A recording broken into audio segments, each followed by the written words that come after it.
மாவட்டம் ஆம்பூரில் விசாரணை கைதி உயிரிழந்ததை அடுத்து ஏற்பட்ட வன்முறை கட்டுக்குள் கொண்டுவரப்பட்டிருக்கிறது. இது பற்றி அங்கிருக்கும் நமது செய்தியாளர் சுப்பிரமணியத்திடம் கேட்கலாம். வணக்கம் சுப்பிரமணி, தற்போது ஆம்பூர்ல பதற்றம் தணிந்திருக்கிறதா? என்ன மாதிரியான சூழ்நிலை நிலவுகிறது? சுப்பிரமணி, விளக்குங்க. ஆம்பூரில் நேற்று கலவரம் ஏற்பட்டிருக்கிறது. தற்போது கட்டுக்குள் கொண்டு வந்துள்ளதாக காவல்துறை தெரிவித்திருக்கிறார்கள். விசாரணை கைதி ஷமீல் அகமது இறந்த விவகாரம் தொடர்பாக ஆம்பூரில் நேற்று இரவு கலவரம் வெடித்தது. இதில் போராட்டக்காரர்கள் காவல்துறை வாகனங்கள் மட்டுமல்லாமல் பேருந்துகள், இருசக்கர வாகனம் என 10க்கும் மேற்பட்ட வாகனங்கள் முழுவதுமாக அடித்து நொறுக்கினார்கள். அது மட்டுமல்லாமல் 2 வாகனங்களுக்கு காவல்துறை வாகனங்களுக்கு முழுவதுமாக தீ வைத்திருக்கிறார்கள். அந்த காட்சிகள் தற்போது நீங்கள் பார்த்துக் கொண்டிருக்கிறீர்கள்.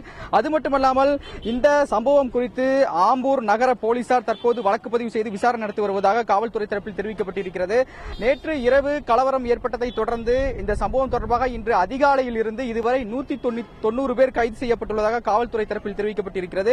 அது மட்டுமல்லாமல் வேலூர், திருவண்ணாமலை, காஞ்சிபுரம், விழுப்புரம், கடலூர் என 5 மாவட்டங்களில் இருந்து காவல்துறையினர் வரவழைக்கப்பட்டிருக்கிறார்கள். அதிவிரைவு படை வரவழைக்கப்பட்டிருக்கிறார்கள். சுமார் 1000க்கும் மேற்பட்ட போலீசார் இந்த பாதுகாப்பு பணியில் ஈடுபட்டிருக்கிறார்கள் என்று காவல்துறை தரப்பில் தெரிவிக்கப்பட்டிருக்கிறது.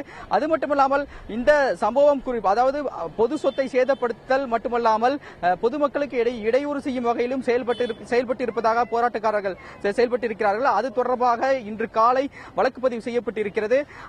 அது தொடர்பாகத்தான் 190 பேரை கைது செய்து ஆம்பூர் போலீசார் அவர்களை வேலூரில் உள்ள ஒரு திருமண மண்டபத்தில் தங்க வைத்திருக்கிறார்கள். அது மட்டுமல்லாமல் இந்த விசாரணை கைதி மரணம் அடைந்தது தொடர்பாக மேஜிஸ்ட்ரேட் விசாரணையும் உத்தரவிடப்பட்டிருக்கிறது. அவரது உடல் இன்று அதிகாலையில் அடக்கம் செய்யப்பட்டிருக்கிறது. மணிவரன், சுப்பிரமணி, இப்ப 190 பேர் கைது செய்யப்பட்டதா சொல்லிருக்கீங்க. நம்ம காட்சிகளை பார்க்கும்போது அங்க கொஞ்சம் பதற்றமான சூழ்நிலை இருப்பதாகத்தான் தெரிகிறது. பல பேரை கைது பண்ணி மண்டபத்துல எல்லாம் வச்சிருக்கிறதா சொன்னீங்க. இப்ப காவல்துறையினுடைய அடுத்த கட்ட நடவடிக்கை என்னவாக இருக்கும்? இப்ப மாவட்ட ஆட்சித்தலைவர் அங்க 144 தடை உத்தரவு பிறப்பிப்பதற்கான வாய்ப்புகள் ஏதாவது இருக்கிறதா? சுப்பிரமணி,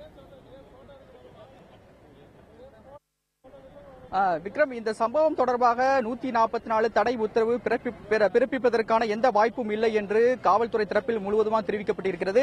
இன்று காலையில் தமிழகத்தின் சட்டம் ஒழுங்கு கூடுதல் டிஜிபி டி.கே. ராஜேந்திரன் சம்பவ இடத்திற்கு வந்தார். கலவரம் நடந்த பகுதி முழுவதுமாக பார்வையிட்டிருக்கிறார். அது மட்டுமல்லாமல் காயமடைந்த காவல்துறை போலீசாரையும் மருத்துவமனைக்கு சென்று பார்வையிட்டிருக்கிறார். அவர் உடல்நலம் குறித்து விசாரித்திருக்கிறார். இதன் பிறகு செய்தியாளர்கள் அவரை சந்திக்க முயன்றார்கள். ஆனால் அவர் சந்திக்க மறுத்துவிட்டார். ஆனால் ஆம்பூர் காவல் நிலையத்திற்கு செய்தியாளர்கள் டி.கே. ராஜேந்திரன் சென்று சில கேள்விகளை முன்வைத்தார்கள். ஆனால் சில கேள்விகளுக்கு அவர் பதிலளிக்க மறுத்துவிட்டார். விசாரணை உரிய முறையில் நடந்து கொண்டிருக்கிறது. ஆனால் மேற்கொண்ட விவரங்களை கேட்க வேண்டாம் என்ற ஒரு பதிலை மட்டும் அவர் முன்வைத்திருக்கிறார். அது மட்டுமல்லாமல் ஏற்கனவே இன்ஸ்பெக்டர், அதாவது காவல் ஆய்வாளர் மார்டின் மற்றும் 7 பேர் மீது இந்த சம்பவம் தொடர்பாக வழக்கு பதிவு செய்யப்பட்டிருக்கிறது. அதாவது கைதி இறந்த விவகாரம் தொடர்பாக வழக்கு பதிவு செய்யப்பட்டிருக்கிறது. மேஜிஸ்ட்ரேட் விசாரணைக்கு உத்தரவிடப்பட்டிருக்கிறது. அது தொடர்பாக தனியாக ஒரு விசாரணை நடத்தப்பட்டு வருகிறது. அது மட்டுமல்லாமல் துறை ரீதியாகவும் தனியாக ஒரு விசாரணை நடத்தப்பட்டு வருவதாக காவல்துறை தரப்பில் தெரிவிக்கப்பட்டிருக்கிறது.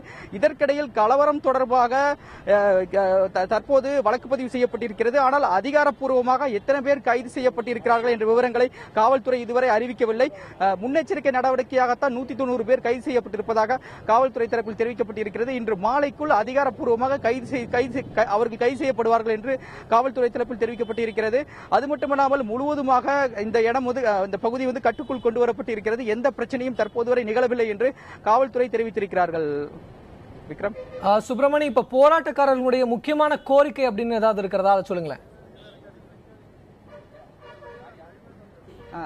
கண்டிப்பாக ஷமீல் அகமது இறந்த விவகாரம் தொடர்பாக காவல் ஆய்வாளர் மற்றும் 6 காவலர்கள் மீது கைது நடவடிக்கை எடுக்க வேண்டும், அவர்களை பணியிடை நீக்க வேண்டும் என்ற ஒரு கோரிக்கையை வைத்துதான் அவர்கள் இந்த போராட்டத்தில் ஈடுபட்டார்கள். ஆனால் அந்த ஆர்ப்பாட்டத்தில் நேற்று இரவில் நடந்த சாலை மறியலின் போது திடீரென இந்த அசம்பாவித சம்பவம் நிகழ்ந்திருப்பதாக ஆர்ப்பாட்டக்காரர்கள் தெரிவித்திருக்கிறார்கள். மேலும் இந்த கலவரத்திற்கு சம்பந்தம் இல்லாதவர்கள் கைது செய்யப்பட்டுள்ளதாக பெண்கள் இன்று காலையில் இந்த பகுதியை சேர்ந்த பெண்கள் தாசில்தார் அலுவலகத்தை முற்றுகையிட்டார்கள். அது மட்டும் கிராம நிர்வாக அதிகாரி மணியிடம் ஒரு கோரிக்கை மனுவை அவர்கள் கொடுத்திருக்கிறார்கள்.